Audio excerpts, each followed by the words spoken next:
Emotionally पहली बार ऐसा होगा कि सीएस के फैंस का हार्ट ब्रेक हुआ होगा इस ऑक्शन से पहले।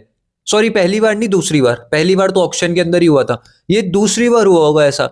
बट प्रैक्टिकली अगर आप इसको देखोगे तो चीजें कहीं ना कहीं आपको फ्यूचर के पर्सपेक्टिव से सही चलती हुई दिख रही है। अगर मैं टॉप 5 अभी देख लूं जो मतलब एक चीज तुम देखो कि चेन्नई ने क्या करा, जो मैं शुरुआत से कहते हुए आ रहा हूँ कि मिडल ऑफ द टूर्नामेंट में मैंने ये स्टार्ट करा था कहना, जब वो रिप्लेसमेंट निकल के आई है आयुष मात्रे और ब्रेविस की, कि सीएस की started cooking before the IPL 2026, even before IPL 2026 auction, उससे पहले उन्होंने स्टार्ट कर दिया भाई दिमाग चलाना। और तुम ये देखो ऑक्शन में पहुंचने से पहले टीम ने जो रिप्लेस करे ना प्लेयर्स, फ्रॉम राहुल त्रिपाठी, विजय शंकर और Deepak Hooda to Urvil Patel, Ayush Mhatre, Dewald Brevis, और अभी क्या हाल हो गया, ऋतु, डेवाल्ड, आयुष मात्रे, उर्विल और संजू सैमसन, शिवम दुबे। टॉप 6 देख लो तुम, टॉप 6 भाई शॉर्ट हो गया ऑक्शन में जाने से पहले। अब ऑक्शन के अंदर जाएंगे और देखेंगे कि आपको ऑलराउंडर कौन से चाहिए एंड थोड़े से मतलब आपको बैकअप बॉलर्स चाहिए, एक फ्रंटलाइन बॉलर चाहिए आपको स्पिनर के अंदर, ये चीज आपको देखनी है। तो मतलब आपने पहले से ऑलरेडी चीजें देख ली, और जो आपने डिसीजन लिया जडेजा वाला,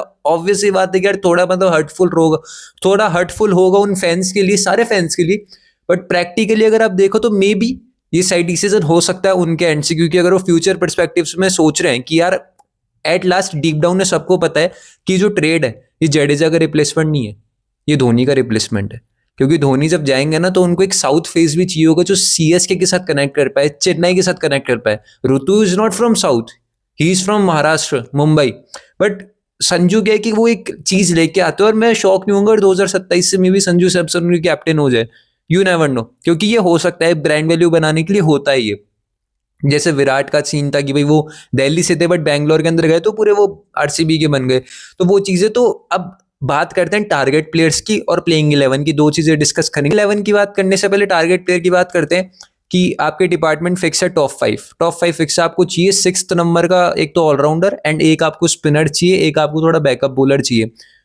टॉप 5 की बात करें तो ओपन करेंगे ऋतु एंड आयुष मात्रे, और ये भी हो सकता है कि संजू आयुष मात्रा को ओपन करते हुए देखे। ऋतु का थोड़ा सा ऐसा था कि वो 3 पे खेलेंगे, तो तीसरे पे ऋतु को मान लेते हैं, चौथे पे आपके हाल फिलहाल अभी मैं शिवम दुबे को रखना चाहूंगा, 5th पे डेवॉल्ट ब्रेविस, 6th पे आपको चाहिए एक ऑलराउंडर एंड 7th पे एमएस आ जाएंगे। चलो फिर 8th पे भी आपको एक कहीं ना कहीं आप देख सकते हो, अगर कोई ऑलराउंडर आ जाता है तो, नहीं तो फिर आप बॉलर रख रहोगे क्योंकि इंपैक्ट प्लेयर के अंदर उर्विल को आप ला सकते हो।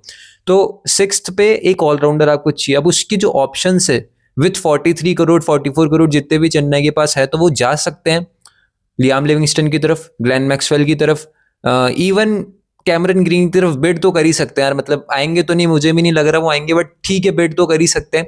Glenn Maxwell, David Miller and Liam Livingstone, ये 3 मुझे पॉसिबिलिटीज लग रही है, क्योंकि इससे क्या कि स्पिन डिपार्टमेंट भी क्लियर हो जाएगा।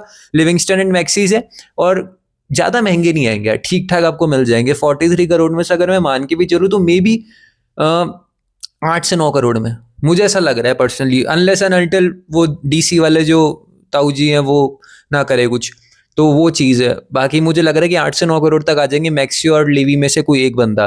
फिर उसके बाद मुझे एक चीज़ पता चली, जो इनके स्काउट हैं, हेड स्काउट AR श्रीकांत जी, उनकी स्टोरी मेरे को देख के लगा कि यार ये ग्रीन की तरफ भी जाएंगे और रसल की तरफ भी जाएंगे। उन्होंने जैसे ही वो रसल रिलीज हुए, उन्होंने वो स्टिल ड्री का जो गाना था ना, वो जो गाना था बढ़िया जो वायरल चल रहा है, उसका वो गाना लगाया ड्री करते हुए, तो वो ड्री रिप्रेजेंट कर रहा है ड्रे रस को, आंद्रे रसल को। तो मुझे लग रहा है कि मे बी ये जा सकते हैं आंद्रे रसल की तरफ। और सोचो अगर रसल आ जाता है तो रसल, धोनी, दुबे यार, पर ये चीज अगर आज से 5 से 6 साल पहले होती ना तो सीएस के अलग लेवल पे होती। बट अभी हो रही तो मैं श्योर नहीं हूँ कि मे बी रसल चले या नहीं चले, क्योंकि वो अपने लेटर फेज में कुछ भी कर सकते हैं, वो अनप्रिडिक्टेबल है। तो मैं कुछ भी बोलूँ कि यार रसल चले नहीं चले, बट वो चल भी सकते हैं, कोई बड़ी बात नहीं है। अगर रसल भी आ जाते हैं 6 पे तो मे बी डिपार्टमेंट फुलफिल उनका हो जाएगा। बट हाँ, वो फिर 2 से 3 साल के लिए होगा, वो फिर आप फ्यूचर नहीं देखोगे उससे, क्योंकि मे बी 38 39 के हैं वो Russell, if I am not wrong, 40 के होंगे ज़्यादा ज्यादा जितने के भी हैं वो। तो फिर वो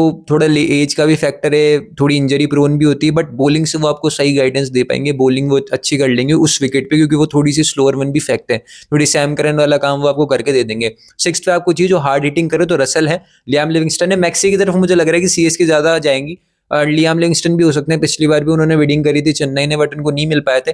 अब उसके बाद जाते हैं थोड़े स्पिनर्स की तरफ। अभी नूर है, श्रेयस गोपाल है, उनको एक स्पिनर और चाहिए क्योंकि अश्विन को उन्होंने खोया था, रिटायर हो गए वो, जडेजा भी ट्रेड हो गए, तो एक स्पिनर उनको चाहिए एक प्रॉपर। ऑप्शंस कौन से? राहुल चहर है एंड रवि बिश्नोई है। मुझे लग रहा है दोनों ही नहीं आ पाएंगे, दोनों नहीं आ पाएंगे।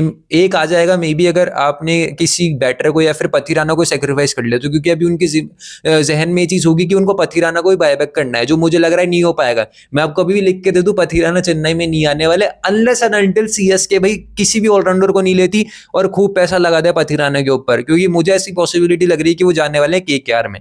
पथिराना मे बी दिल्ली या केकेआर, डीसी इंटरेस्टेड है बट जाएंगे वो केकेआर में, क्योंकि जिस तरह का पर्स केकेआर के पास है।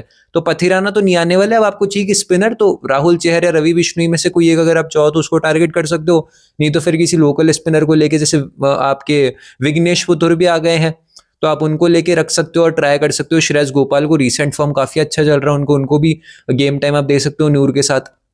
तो वो चीज कहीं ना कहीं मुझे देखने को मिल रही है। बाकी आपको चाहिए एक पेसर, तो उसकी कैटेगरी के अंदर आप फिर डफी या फिर हेनरी को आप रख के बैकअप के अंदर रख सकते हो और स्टार्ट करवा सकते हो नेथन एलिस से। और भी काफी ऑप्शंस है, वो आपको ऑप्शन के टाइम पे पता चलेंगे, बट फिलहाल मुझे लग रहा है कि ये प्लेइंग 11 के जो पर्सपेक्टिव है ये हो सकते हैं। एक मैं आपको और बताना चाहूँ, अभिनव मनोहर भी रिलीज हुए हैं, तो चेन्नई जरूर से चाहेगी कि उनको भी एक लोकल टैलेंट को रख ले। महिपाल लोमरर हो गए, अभिनव मनोहर हो गए, तो इनके ऊपर भी इनको रख सकते हैं एज अ बैकअप में। जैसे उर्विल पटेल है तो वैसे इनको भी रख सकता है। अभिनव मनोहर भी काफी अच्छी चॉइस है और सीएसके कहीं ना कहीं इंटरेस्टेड भी था पहले, तो ये कहीं ना कहीं कुछ हो सकते हैं टारगेट प्लेयर्स, मुझे ऐसा लग रहा है। बाकी आपका क्या ओपिनियन है मुझे कमेंट करके जरूर से बताना। और हाँ, एक चीज कहना चाहूंगा, कैमरन ग्रीन की सोच जरूर से कि चेन्नई लेगी ग्रीन को, बट पॉसिबिलिटी काफी कम लग रही है कि ग्रीन आ पाएंगे। और वेन के ईयर की बात हो रही कि भाई वेंकटेश अय्यर चेन्नई में आ जाएंगे, बट खिलाओगे कहाँ यार?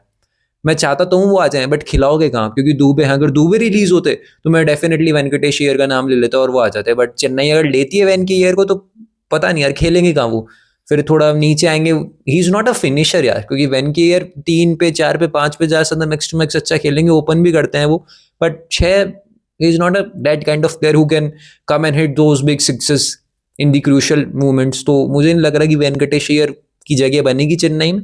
बाकी आपका क्या ओपिनियन है मुझे कमेंट करके जरूर से बताना। बहुत बहुत शुक्रिया वीडियो को देखने के लिए।